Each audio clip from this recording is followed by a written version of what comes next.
그러면 요 간단한 모순이라는 개념을 적용해서 실제로 그러면 문제를 해결한 사례들이 있는가? 실제로 많이 있습니다. 이게 삼성 SDI에서 실제로 문제를 해결한 예입니다.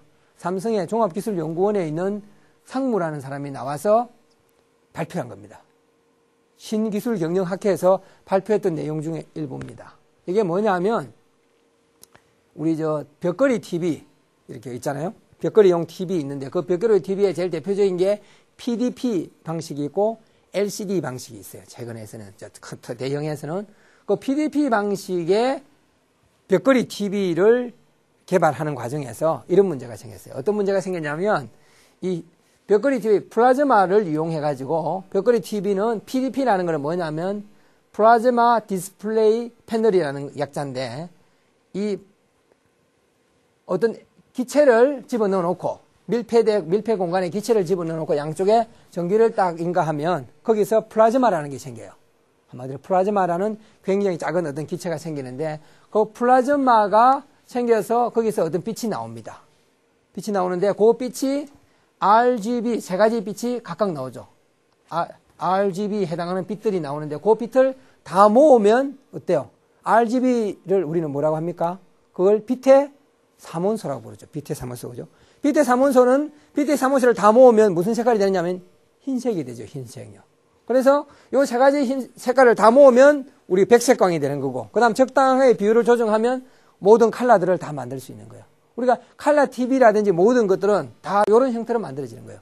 만들어지고 우리가 휴대전화라든지 이런 데서 뭐 1000만 화소 실현, 몇백만 화소 실현 하는 말이 무슨냐면 그 화소, 영어로는 픽셀이라 하는데 그 픽셀이 뭐냐면 바로 요걸 픽셀이라 해요. 요 개수들. 그러니까 우리가 1000만 화소, 1000만 픽셀이라 한 말은 요게 1000만 개 있다 이런 의미예요. 굉장히 작게 돼 있다 이런 의미예요. 그래서 그만큼 선명한 거, 지금 여기 쓰고 있는 지금 이런 거, 이런 빔 프로젝터 같은 경우는 지금 상당히 선명하잖아요. 그죠? 선명한 이런 것은 요 화수가 그만큼 많은 거죠. 자, 그런데 요 장치에 기술적인 문제가 하나 있어요. 결정적인 기술적인 문제가 하나 있었어요. 어떤 문제가 있었냐면, 자, 여기 있는 전극이 여기 두 개가 있어요. 여기 전극이 있고 밑에 전극이 이렇게 이제 전압을 인가하는데 문제는 여기 있는 전극, 요 빨간색으로 된 요 전극 두 개의 간격을 이렇게 좁게 하면요. 전극의 간격을 이렇게 좁게 하면 요 양단에 걸리는 전기를 조금 써도 돼요. 그리고 전기를 조금 쓴단 말은 특히나 이 PDP는 그 당시로서는 열이 많이 났는데 열도 적게 나고 소음도 나거든요. 소음도 나고 여러 가지 안 좋아요. 안 좋은 게 많아요. 그런데 요걸 이렇게 가까이 하면, 여기 있는 요 두 개를 이렇게 가까이 하면 열도 덜 나고 전기를 적게 먹어요. 그런데 문제는 뭐냐면 요 색깔이 나오는데 요놈이 가려지는 거예요. 가리개 역할을 하는 거예요. 그래서 요 바깥에 여기서 보면 화면 상태가 안 좋아. 화면이 흐릿한 거예요. 뭐 화면이 안 좋으면 안 되잖아요. 디스플레이라는 게 TV 화면이 안 좋으면 끝이죠. 자, 그래서 화면을 좋게 하기 위해서는 요 두 놈의 간격을 이렇게 넓혀야 돼요. 이렇게 늘려야 돼요.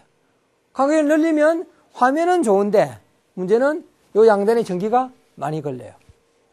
그러면 요 전극이 어떤 상황이에요? 전형적인 모순 상황이 되는 거죠. 이런 상황을 종합해서 모순으로 표현해보면 전극의 간격은요, 여기 있는 전극의 간격들은 넓어야 돼요. 그리고 좁아야 되는 거예요. 그렇죠? 전기를 아끼기 위해서, 화면을 좋게 하기 위해서 넓기도 하고 좁기도 해야 되는 거예요. 그렇죠? 이런 상황이 되죠. 자, 이렇게 됐을 때, 이런 모순이 있을 때, 이 모순을 해결하는 방법론이 조금 전에 분리원리를 적용한다 했잖아요. 그죠? 분리원리를 적용하는 거예요. 분리원리를 적용해보자. 분리를 적용해보면 이거는 공간에 관련되는 거다. 자, 시간상으로 전거의 간격이 좁았다가 넓었다가 하는 뭔가가 있을 수는 있겠지. 우리 진공청소기에 진공이 되고 안 되고는 전적으로 100% 뭐예요? 시간상으로 어떤 시간대는 진공이 되고 어떤 시간은 시간이 안 되는 거죠. 그죠?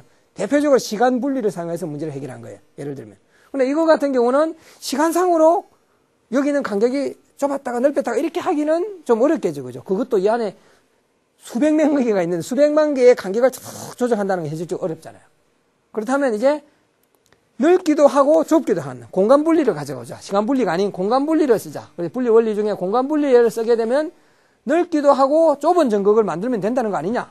그죠? 자, 넓기도 하고 좁은 전극. 요 두 개를 합친 전극을 만들면 화면도 좋고 또 뭐라 말이에요? 전기도 적게 쓰는 그런 새로운 기술이 된다. 이 말 아니에요. 그죠? 그게 되느냐? 한번 생각해 보죠. 자, 많은 사람들한테 말이에요. 좁기도 하고 넓기도 한 전극을 만들어 하면 나이 좀 드는 사람들은요. 다 그래요. 무슨 소리 하는 거야? 넓든지 좁든지 그렇지 않으면 중간이지. 넓기도 하고 좁은 전극이 세상에 어디서 말도 안 돼. 이렇게 이야기해요. 그런데 초등학생들이나 유치원생한테 딱 물으면 유치원생한테 가서 넓고 좁은 전극을 만들어라 하면 유치원생은 바로 그래요. 대부분의 유치원생들은 쉽게 그래요. 바로 그게 창의적 사고가 나이가 들수록 줄어든다는 거예요. 자, 어떻게 그리냐? 이렇게 그린 거예요. 그렇잖아요? 간격 보세요. 여기 좁죠? 여기는 넓잖아요. 그렇죠? 좁고 넓고 되잖아요. 그래서 넓고 좁은 전극, 실제는 이제 회사에서 만들 때는 이렇게 만들지는 않았겠죠. 요 끝부분만 살짝 줄인다든지, 우리 시솔의 솔 부분만 뾰족하게 하고 뒤에는 하듯이, 그런 식으로 실제로 하겠죠. 그죠? 자, 요렇게 해가지고, 단지 그냥 트리즈의 모순을 해결하는 요 모양대로 해서 만들어가지고 실험을 해봤어요. 해보니까 어떤 일이 생겼느냐? 그 실험 결과, 여기서 앞에서 보이는 광효율이 기존보다도 무려 40%가 더 좋아졌다는 거예요. 이건 엄청난 거예요. 굉장히 화면 상태가 좋아졌다는 거예요. 그냥 이렇게 넓혀놨을 때보다 훨씬 더 화면 상태는 더 좋고, 또 전기 소모는 가장 좁혔을 때만큼밖에 안 들어간 거예요. 이만큼 좋은 해결책이 없죠. 그죠? 그래서 우리가 어떤 문제를 해결할 때 지금까지 우리가 모순이라는 개념이 트리즈에 나오기 이전까지는 바로 이렇게 모순이 되면 이 문제는 절대 해결할 수 없는 거예요. 그럼 대개 사람들이 어떻게 했느냐면 이 중간 형태를 택해서 하죠. 바로 그게 절충형이라 한다 했잖아요. 절충형을 되게 적당히 택해야 하는 게 대부분의 연구 방향이에요. 그런데 트리즈는 바로 모순이 발생된 그 모순 자체의 근본적인 해결책을 찾아서 들어간다 이거죠. 그런 점에서 완전히 틀리다. 자, 그 다음 예를 한번 들어봅시다. 이건 이제 TV 신화창조 방송이 있어요. 일요일 저녁에 하는, 요사이도 일요일 저녁에 하는지 모르겠는데, 자, 일요일 저녁에 2006년 9월 24일 날 한 거네요. 자, 그때 코메론이라는 회사의 이 줄자를 이제 그날에 이제 방영을 했어요. 이제 되게 자 부분은 일본이나 독일제 이런 것들이 전 세계를 다 석권해. 특히 일제가 다 전 세계를 석권하고 있었는데, 최근에 이 코메론이라는 회사가 미국 시장에도 이 코메론이 이 자가 굉장히 인기가 있고, 심지어 일본 시장까지 지금 들어가고 있어요. 그런데 이 사람들이 줄자를 만드는 과정에서 문제가 있었어요. 이 사람들이 실제 트리즈를 사용해서 문제를 푸는 건 아니고, 실제 그 사람들이 이제 연구 개발을 해나가는 과정을 거꾸로 제가 트리즈로 해석을 해본 거예요. 자, 줄자라는 게 있는데, 줄자라는 것은 줄자가 이제 철로 된 줄자 같은 경우는 이렇게 쭉 뽑았을 때 몇 메타까지 이렇게 나가서 이렇게 휘으면 안 돼요.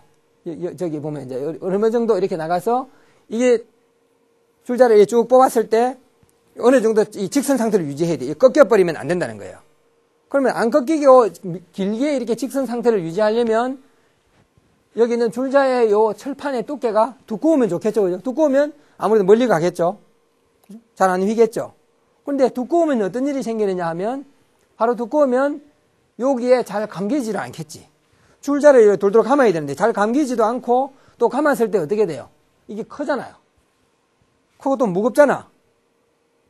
그러면 줄자라는 거는 가능하면 작은 데서 줄자가 길이가 길어야 되는데 줄자가 휘는 것 때문에 안 휘게 하기 위해서 철판의 두께를 두껍게 하니까 바로 무겁고 여러 가지 불편한 거예요. 커지는 거예요. 자, 그랬을 때 이런 상황을 한번 모순으로 표현해보면 이렇게 표현할 수 있죠. 자, 줄자의 두께는요. 줄자의 두께는 두꺼워야 돼. 멀리 이렇게 안 휘게 하기 위해서는. 특히 줄자는 그 국제규격이 이렇게 시험을 받아야 돼요. 그걸 통과하려면 2m인가 이렇게 쫙 뽑았을 때 이게 꺾이지 않아야 돼. 꺾이면 이거 불합격이에요. 그러니까, 자, 두꺼울수록 잘 안 휘죠. 그런데 두껍게 하면 줄자를 여러 번 감을 수가 없고 무겁고 커지는 거예요. 불편한 거예요. 그러면 줄자의 철판의 두께는 두꺼워야 되고 두께는 어때? 얇아야 되죠. 그죠? 두껍기도 하고 얇기도 한 줄자의 한마디로 철편을 만들어라 이 말이죠. 그걸 만들어야 돼요. 이게 두꺼운 이유는 뭡니까? 두꺼운 이유는 휘지 않게 하는 기능을 수행하기 위해서 두꺼운 거죠. 그죠? 그렇잖아요? 자, 그러면 두껍기도 하고 얇기도 한 뭘 만들어라. 뭐냐?